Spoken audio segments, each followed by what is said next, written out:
Esto es Adultez Verde. Un podcast que viene del proceso introspectivo tan personal como pandémico que surge en el viaje hacia la adultez. Somos Cle y Tatiana, dos amigas entre los 20 y 30 y tantos que buscan explorar diferentes perspectivas para aportar a las conversaciones y cuestionamientos sobre este proceso y nuestro contexto. Los invitamos a acompañarnos en el desaprendizaje y deconstrucción de los paradigmas inherentes a este limbo entre la juventud y la adultez. Bienvenidas y bienvenidos. Hola a todos, bienvenidos. Me presento, soy Donovan Rosester, escritor y editor literario, y he sido invitado a este programa. Pero en esta ocasión vamos a tener una dinámica algo atípica. En esta ocasión, el invitado no va a ser entrevistado, sino que el invitado va a ser el entrevistador. Así que dicho esto, pues aprovecho la oportunidad para presentarles a un gran personaje que muchos de los que siguen el programa ya la conocen.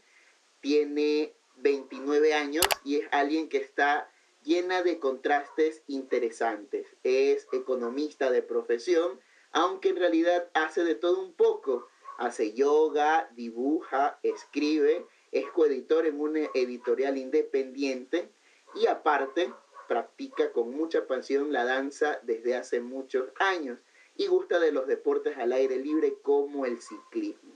En cuanto a su desempeño profesional, pues se dedica a la gestión de proyectos para diferentes ONGs y sus temas de interés son el sistema alimentario y el mejor uso de recursos de este tipo.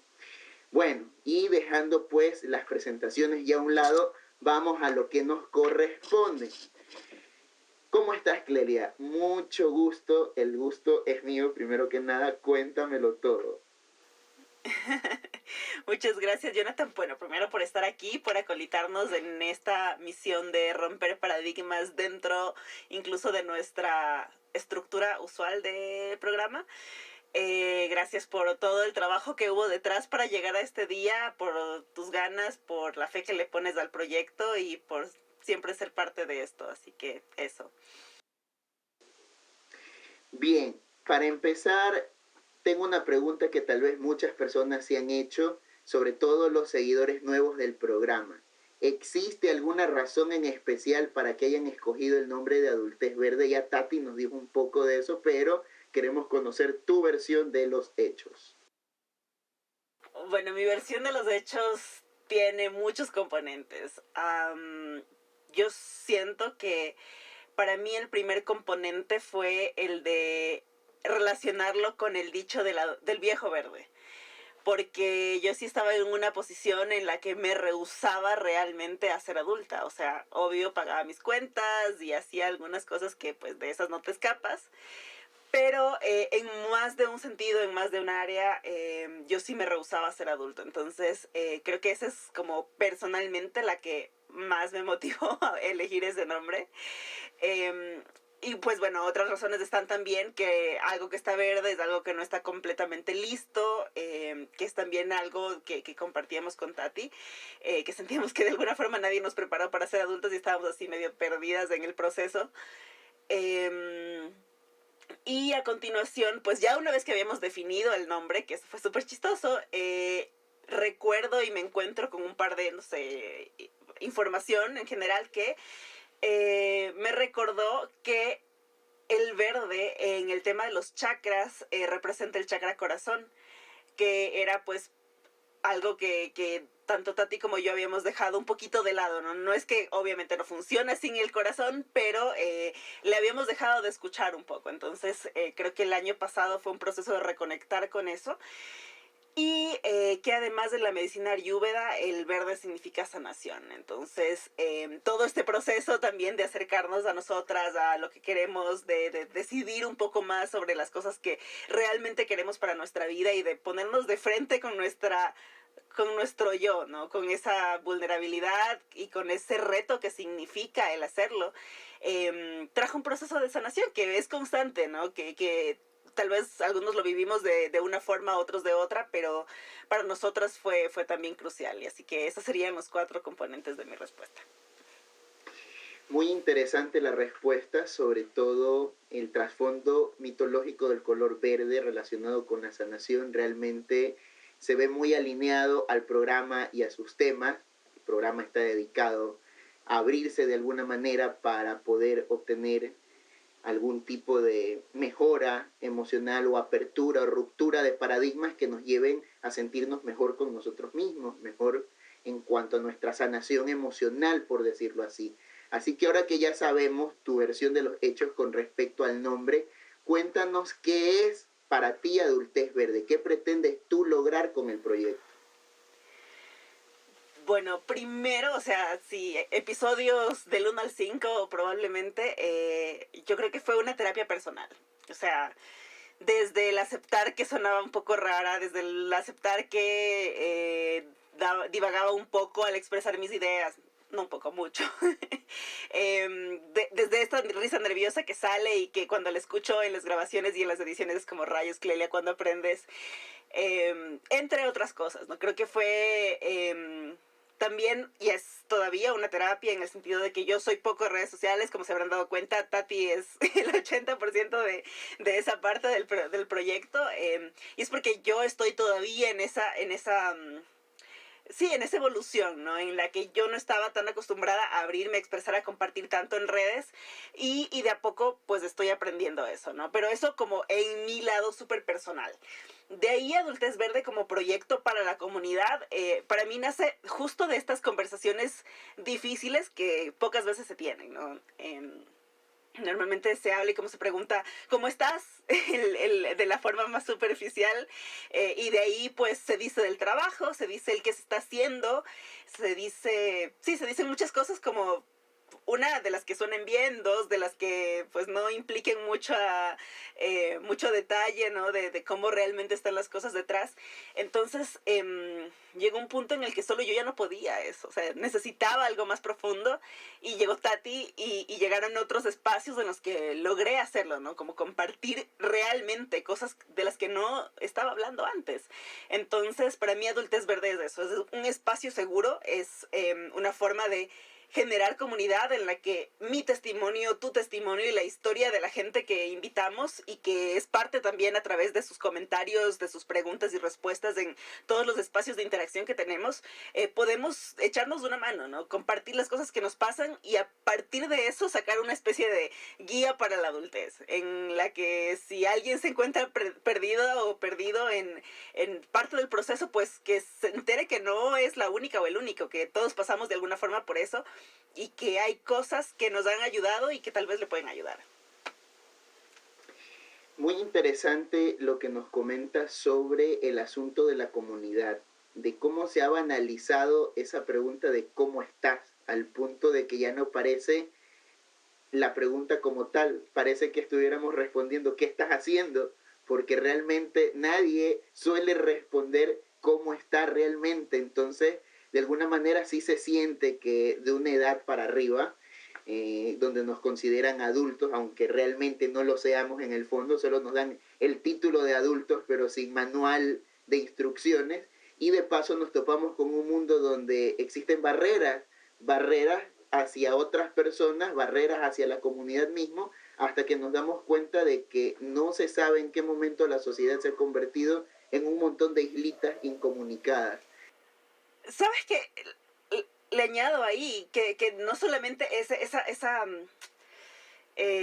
aha moment, ¿no? En el que te das cuenta de que el mundo se ha convertido, como tú dices, en islitas incomunicadas, sino también dentro de nosotros, o sea, y esto lo digo por mí, de repente, sí, nos dan, como tú dices, el título de adultos y de repente tenemos algunas ideas, paradigmas, enseñanzas y cosas que desde la familia, el entorno y demás vamos aprendiendo y las que también nosotros vamos decidiendo, pero de repente todo eso deja de ser nuestro, o sea, como en algún punto, si no se trabaja conscientemente el decidir cómo llevar mi vida, pues simplemente voy a llegar a un espacio en el que como nosotras solo preguntamos qué rayos hago aquí.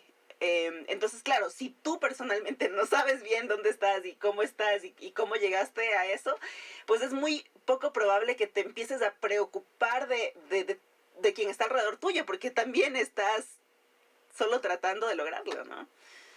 Estamos hablando ya de autoconciencia, cosas ya un poco más profundas, ya el sentido de la comunidad como tal ya está trastocado, por decirlo así, e incluso nosotros mismos, como dice, ya tenemos de alguna manera trastocado el chip con respecto a lo que es ser adulto, y nosotros mismos de alguna manera, sin darnos cuenta, ya estamos encerrados en la islita aislada, y realmente es necesario, como tú dices, tener esas conversaciones que pueden llegar a parecer incómodas, aunque en realidad de incómodo no tienen nada, realmente son liberadoras y ayudan más bien a que uno exprese lo que tiene dentro. Y ahora pues, ya que hablaste de la comunidad también, sabiendo qué es Adultez Verde para ti y qué significa, tú, ¿qué le podrías decir al público? ¿Por qué deberían ver ellos el programa? ¿A quiénes tú recomiendas el programa y por qué? Lo dije hace un ratito, creo que Adultez Verde es ese espacio que construye tu propia guía para la adultez. No tenemos la verdad absoluta en ninguno de los temas, no somos expertas realmente en las cosas que conversamos, es más, no somos expertos en comunicación, para nada, todo lo contrario, y es justo eso lo que lo hace valioso. Porque, o sea, solamente somos unas facilitadoras para que las historias de todos puedan ser contadas, no de todos, pero al menos las que nosotros tenemos a nuestro alcance. Y el valor, como decía, es justo ese espacio de que reafirmamos la posibilidad de construir algo nuestro, con nuestra vida realmente. Reafirmamos la necesidad de estar conectados con quienes nos rodean, de estar conectados con nuestros lados, los bonitos, los no tan bonitos, incluso reafirmamos el valor que tiene equivocarse. Sí, yo creo que, al menos para mí, eso ha sido una de las enseñanzas que me ha dejado en este tiempo, y eso, o sea, Adultez Verde es tu propia guía, tu camino, tu espacio para crear tu propia guía de adulto, ¿no? Como de ir aprendiendo, ir decidiendo y sobre todo ir observando sobre qué cosas yo no he tomado decisiones, sobre qué cosas yo estoy haciéndome el de la vista gorda o la de la vista gorda, para empezar a dar pasos pequeños, ¿no? En esa línea y empoderarme de a poco de esas áreas también.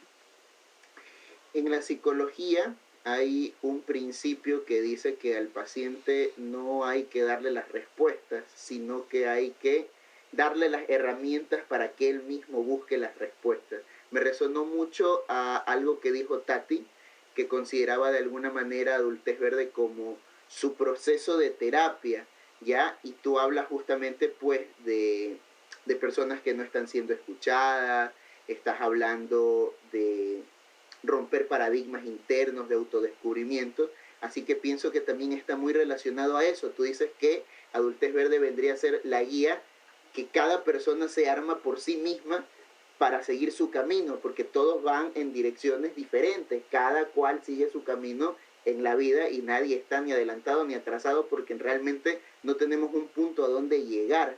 Y hablando de puntos de inicio y puntos de final, cuéntanos, para ti, ¿qué fue lo que te llevó a iniciar el proyecto? ¿Cuál fue la etapa de tu vida en la que decidiste, sabes qué, me voy a comprometer con esto y lo voy a hacer? No me importa si tengo o no tengo experiencia, simplemente me lanzo. Cuéntame sobre ese acto de valentía.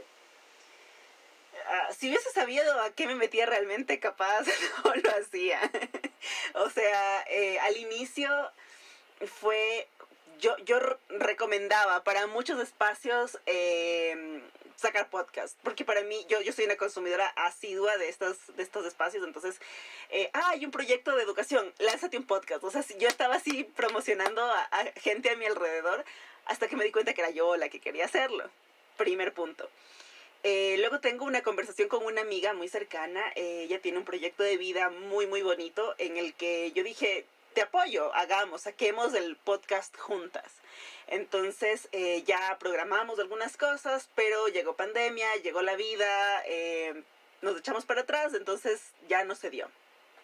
Tenía eso como detrás en mi cabeza, ¿no? Como, este está pendiente. llega la conversación con Tati, ha pasado todo el proceso, ¿no?, del que estamos hablando, en el que solo nos damos cuenta de que sí, o sea, efectivamente se necesita hablar de muchas cosas.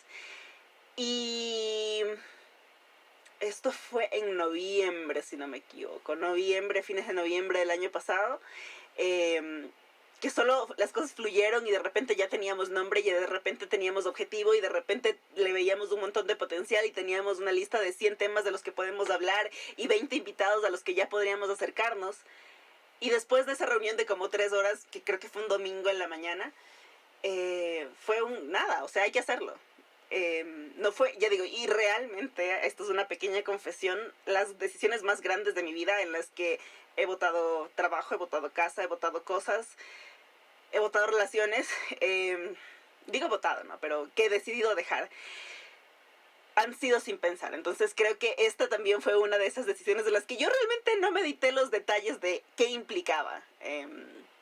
Pero una vez adentro, pues ya solo he estado adentro y hay que hacerlo y hay que hacerlo bien. Hay un concepto muy antiguo conocido como el salto de fe. El salto de fe consiste en, o por lo menos así dice la leyenda, es muy conocida porque salió en la última película de Batman. Las personas que estaban en una cárcel, en un pozo, solo podían salir saltando y había un espacio al cual toda la gente hacía todo lo posible para amarrarse y poder saltar de forma segura, y jamás llegaban al otro lado por ese empeño de mantenerse seguros, de no caerse. Y la única persona que logró salir de dicha cárcel fue un niño que no meditó en las consecuencias del salto y dio el salto de fe de un lado a otro sin esperar nada, sin expectativas absolutas. Si se caía, se caía, si lo pasaba, lo pasaba. Él solo quería dar el salto. A mí me parece que eso que tú hablas se relaciona mucho al concepto del salto de fe. Si hubieras meditado en las consecuencias, como tú dices, antes de hacerlo, tal vez no lo hubieras hecho. Y de alguna manera eso es parte de lo que implica ser adulto, parte de lo que implica soñar y lanzarse a hacer algo, primero por pasión y no dejando que el miedo o las diferentes circunstancias nos alejen de ello. Así que ya que tocamos el tema de la adultez, quisiera que me respondieras algo que también debe ser de interés para el público. Cuéntanos un poco cómo te sentías con respecto a tu propia adultez en la época previa a iniciar Adultez Verde. Antes de iniciar Adultez Verde, ¿cómo te sentías tú como adulta? O sea, yo no me sentía adulta. La verdad, ya te digo, yo me rehusaba.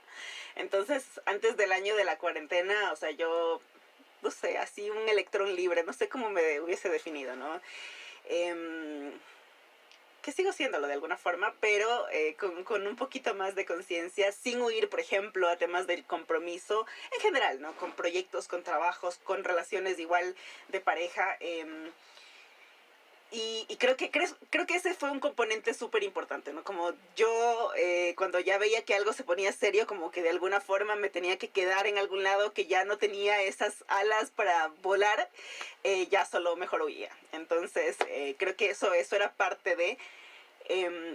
y una consecuencia de que en otras áreas estaba tan estructurada que necesitaba tener algún sentido de libertad para equilibrarlo. Entonces, eso por un lado, antes de Adultez Verde.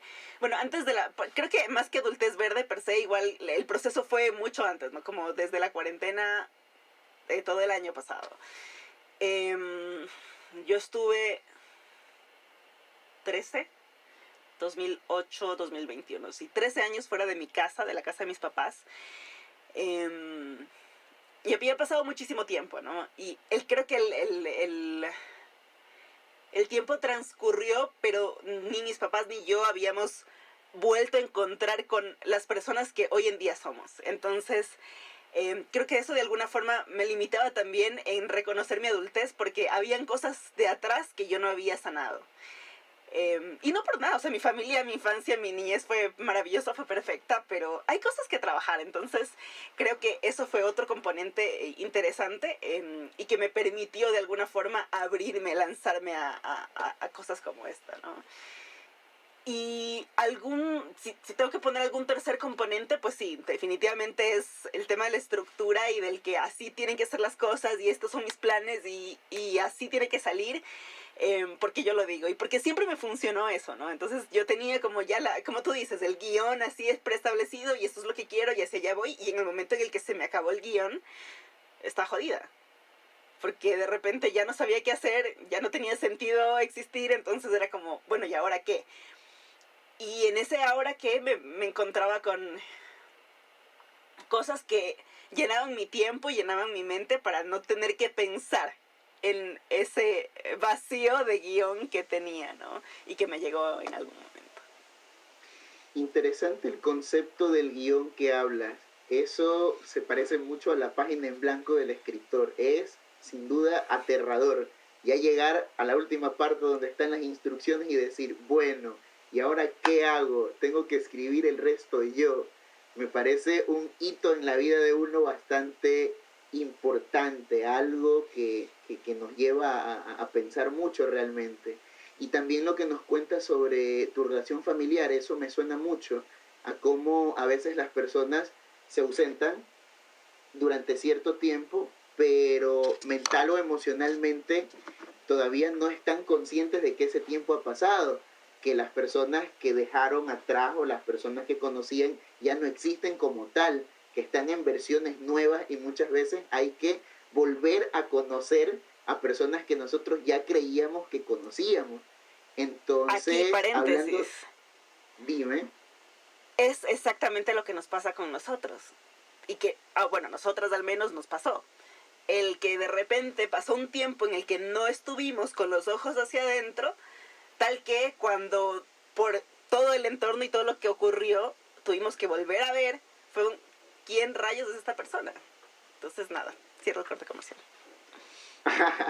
No, realmente es importante porque eso de reconocer a una persona y reconocerse a uno mismo me parece importantísimo, vital, porque creo que sin ese proceso no se puede iniciar el viaje a la adultez. Realmente pienso que ese es como que el equipamiento mínimo que uno necesita para poder lanzarse al viaje de la adultez, conocerse uno mismo y por tanto extrapolar ese conocimiento a los demás sabiendo que los demás son similares a nosotros y también son diferentes a nosotros. O sea, esa dualidad de los demás con respecto hacia nosotros. Cómo nos ven ellos a nosotros y cómo nosotros los vemos a ellos. Y hablando de terceras personas, ya que nos hablaste, pues que te decidiste hacer el trabajo con Tati, cuéntanos cómo la conociste, cómo se llevaban al inicio.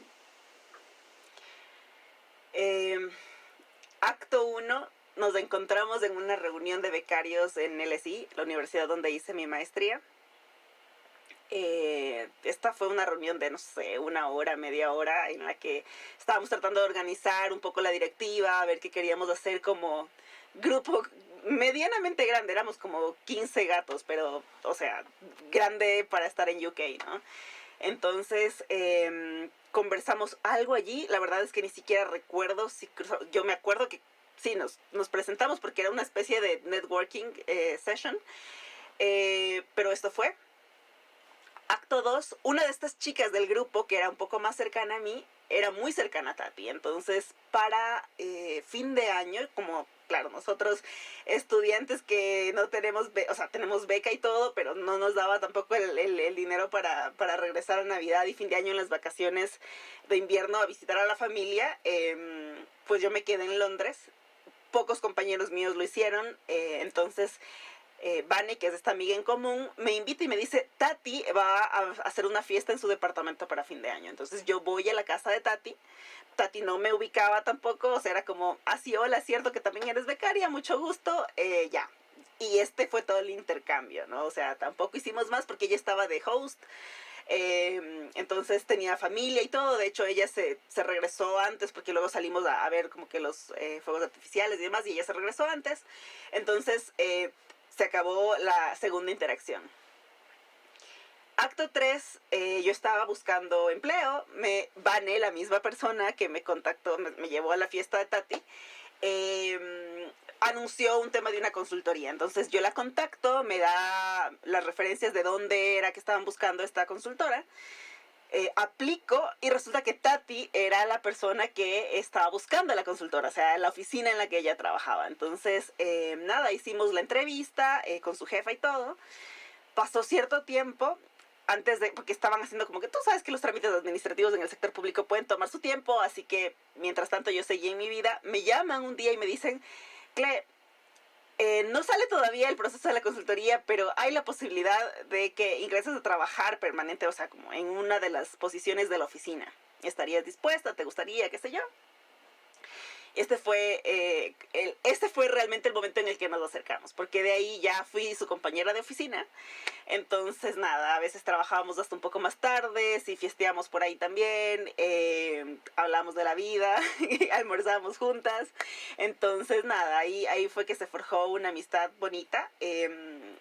Hasta eso fue, pero eso fueron 6 meses, más o menos. Sí.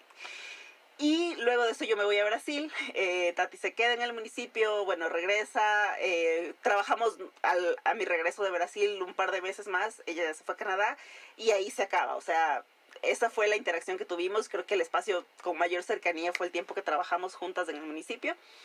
Y nada, de ahí fueron algunas llamadas desde que ella se fue a Canadá hasta que decidiéramos iniciar el podcast, pero nada más. Uh-huh. Muy interesante la formación de este dúo que de alguna manera Tati describió como que tú eras la estructura, el esqueleto, y que ella era de alguna manera como la parte la energía, creativa, la intensidad y la creatividad.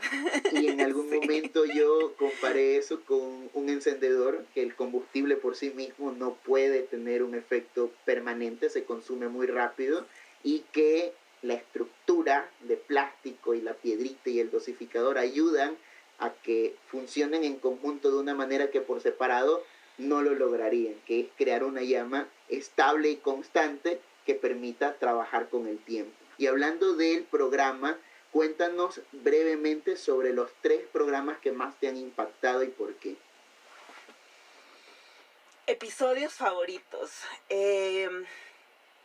Para mí definitivamente el primer episodio fue tenso. No solamente por las cosas de las que hablamos, que también, sino porque era el paso, ¿no? Ese era el salto de fe. O sea, ya una vez lanzadas a la piscina teníamos que nadar. Y para ese salto de fe nos tomamos como 2 meses entre dando las vueltas de que si no nos gustaba, que si nos gustaba, que si no sé qué, que si pretextos, ¿no?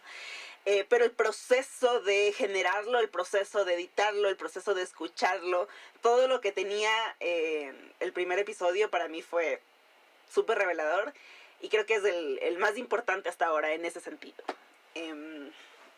Luego creo que, sí, y esto también lo comenté en el episodio de finanzas en pareja para mí también fue, o sea, es un tema que todavía estoy trabajando. Pero que sí, justo en una relación, la última relación que tuve, que fue como en el 2019, tuve serias incongruencias ahí, choques mentales de cómo manejar mis finanzas en pareja, porque nada, los paradigmas con los que crecí solo estaban en el opuesto totalmente distintos de los paradigmas que la Clelia adulta había seleccionado como suyos. Entonces en el momento de ya estar en la situación solo no sabía por dónde ir ni cuál elegir. Entonces creo que por eso, o sea, fue también un episodio importante. Y el tercero, la identidad a través de la ropa, ¿no? De la moda, del vestuario, porque más que la información per se o la conversación en sí, eso me hizo ver un poco la evolución de la Clelia. Me hizo ver los momentos en los que prefería vestirme oscuro porque quería ocultarme un poco, los momentos en los que decidí más usar ropa brillante y con flores y con estampados, los momentos en que decidí ponerle un poco más de detalle, los momentos en los que decidí descuidarme incluso de mi vestuario porque no me resultaba importante. Entonces todo eso fue como un bonito recap de la vida de Clelia. Veo que han hecho episodios bastante variados. Tus episodios favoritos difieren de los episodios favoritos de Tatiana. El programa tiene mucha riqueza con respecto a eso. Habla sobre procesos en el episodio 1. Habla sobre los paradigmas de la Clelia adulta con respecto a la Clelia niña en el segundo episodio, y también habla sobre la expresión de la misma Clelia en cuanto a su vestuario en el 3, o sea que realmente se nota bastante la introspección que te producen los episodios, ¿ya? Sí. Y eso me lleva ya a la pregunta de cierre y a la pregunta del millón. Ahora que ya ha pasado todo este proceso en el que ya iniciaste, ya diste el salto de fe, ya pasó todo lo que tenía que pasar con respecto a tus inseguridades, con respecto a la voz, con respecto a divagar, ya Adultez Verde ya está consolidado ahora. ¿Nos puedes decir cómo te defines ahora con respecto a tu adultez o a ti misma, luego de haber ejecutado la experiencia de Adultez Verde? ¿Cómo ha afectado tu vida? Para cerrar esta entrevista, que nos queda muy corta, por cierto. Uy, sí, como siempre, nos podríamos ir de largo en todas las entrevistas de todos los episodios. Creo que, si lo puedo resumir en un par de palabras, sería, bueno, no son par, pero el reconocer que cada instante es una posibilidad de reiniciar. Esa es la definición de la Clelia actual. Reconstruyéndome, observando y... Ay, es fuerte. Sí, es una pregunta fuerte.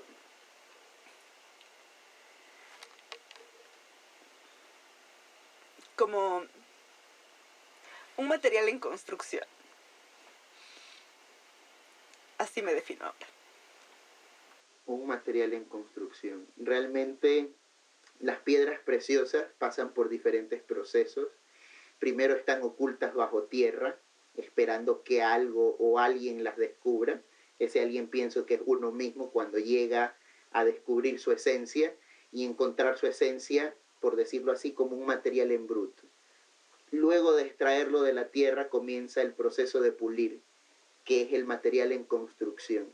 Y luego de ese proceso de pulir llega la piedra brillante y preciosa. Siento que estás en la mitad de ese proceso ahora que me comentas sobre cómo ha impactado tu vida el programa, y me alegra mucho que hayas podido abrirte de esa forma con respecto a esto y ver que este programa cambia vidas, cambia las vidas de las personas que lo están iniciando, como Tati y tú, cambia la vida de otras personas, que eso lo hablaremos en un siguiente programa especial. No se pierdan las cosas que se vienen, como vamos a conversar un poco sobre testimonios, sobre las personas a las que les ha llegado y les ha afectado de alguna manera positiva el programa, y como vemos a las anfitrionas también les hacía falta conversar sobre eso. Así que gracias por invitarme a esta dinámica inversa donde ahora ustedes son las que están detrás del micrófono respondiendo preguntas, y gracias por toda tu energía y buena vibra, Clelia. Gracias a ti, Jonathan, nuevamente. Todo mi cariño. Ya sabes que admiro muchísimo también tu trabajo, tu trayectoria. Y nada, por más proyectos juntos. Que así sea. Bueno, este es todo con respecto a la entrevista a Clelia Guerrero. Hemos tenido un sinnúmero de temas en esta entrevista tan corta. Hemos tenido subidas y bajadas de emociones, hemos tenido confesiones e historias que se remontan al pasado, presente y también hacia el futuro, porque el programa continúa y más recargado que nunca. Así que de mi parte me despido. Tengan una excelente tarde o noche y pues nada, pasen muy bien. Un abrazo. Chao, Clelia. Cuídate mucho.